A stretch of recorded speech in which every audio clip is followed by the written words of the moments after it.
Buenas tardes, en este video vamos a ver qué es una función cuadrática, cuáles son sus principales elementos y cómo los obtenemos. Existen varias formas de expresar una función cuadrática. Nosotros solamente vamos a trabajar con esta forma que se denomina forma polinómica. La característica de la función cuadrática es que el término con la incógnita de mayor exponente siempre va a estar elevado a la potencia 2 o al cuadrado. A, B y C son números reales. ¿Qué quiere decir esto? Que tanto A, B y C pueden ser números enteros, números fraccionarios, números decimales, ¿sí? Siempre distintos, sobre todo el A distinto de 0. Tanto B como C pueden valer 0, pero A no, porque 0 por x al cuadrado se me anularía este término y me quedaría una función de la forma bx más c, y eso sería una función lineal cuya representación gráfica es una recta. En cambio, la representación gráfica de una función cuadrática es una parábola. Fíjense que acá yo les puse una carita contenta y acá una carita triste.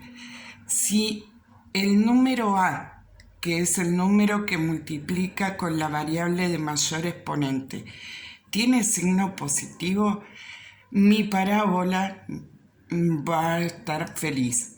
Pero si este número tiene signo negativo, mi parábola va a estar triste.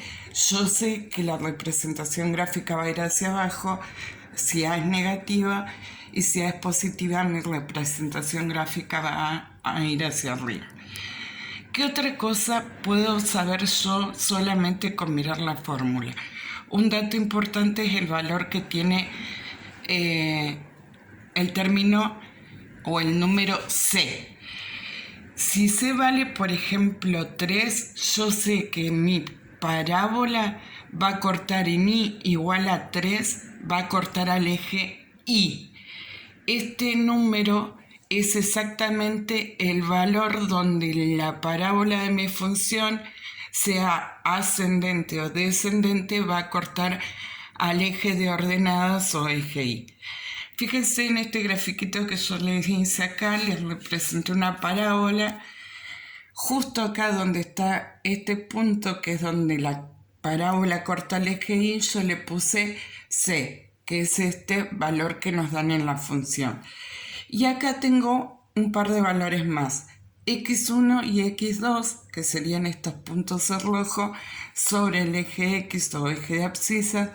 Son los puntos donde la parábola corta al eje horizontal. Acá vale una aclaración. La parábola puede cortar en dos puntos distintos al eje X, en un solo punto o en ningún punto, porque puede estar desplazada y estar por acá o por acá abajo, por ejemplo, y no necesariamente cortar al eje X. Y este otro punto que tiene una B corta es el vértice. Si mi parábola es ascendente, justo en el punto más bajo de mi función voy a tener un mínimo. Pero si mi parábola es descendente, o sea, está de esta forma, mi punto más alto de mi función va a ser un máximo, pero sigue siendo un punto. Por lo tanto, necesito dos valores para determinar un punto. Un valor correspondiente al eje X y otro valor correspondiente al eje Y. Vamos a ver cómo determinamos, cómo encontramos los ceros o raíces, que se llaman x1 y x2, se denominan ceros o raíces, que son los puntos donde la curva de mi función corta el eje X. Y se hallan mediante la fórmula de Bhaskara. Para obtener los ceros o raíces, que es la intersección con el eje X, usamos la fórmula de Bhaskara. Y esta fórmula, fíjense que acá dice más y menos, nos va a dar dos resultados que pueden ser iguales o pueden ser distintos, o pueden que no tengan solución si la función, la curva de la función no corta el eje X. Y esta es la fórmula de Bhaskara, cópienla y ténganla en la carpeta. Después vamos a buscar la intersección con el eje Y, o sea, ese punto de intersección se llama ordenada. Y yo ya les había dicho al comienzo que es el valor C. Por ejemplo, si C vale 3, como es un punto que está sobre el eje Y, la coordenada en X va a valer 0 y la coordenada en Y va a valer exactamente lo que valga C en la fórmula original de mi función. Y después, para encontrar el mínimo o el máximo, que sería el vértice de nuestra función, yo necesito un valor correspondiente al eje X, que se denomina vértice X, y otro valor correspondiente al eje Y, que se denomina vértice Y. Para encontrar el vértice en el eje X, usamos la fórmula menos b sobre 2 por a. Y para encontrar el vértice Y, fíjense que esta fórmula, supónganse que les dio 2. Para encontrar el vértice Y, vienen a su función original, que sería esta, y donde tienen la variable lo van a sustituir por este valor obtenido acá.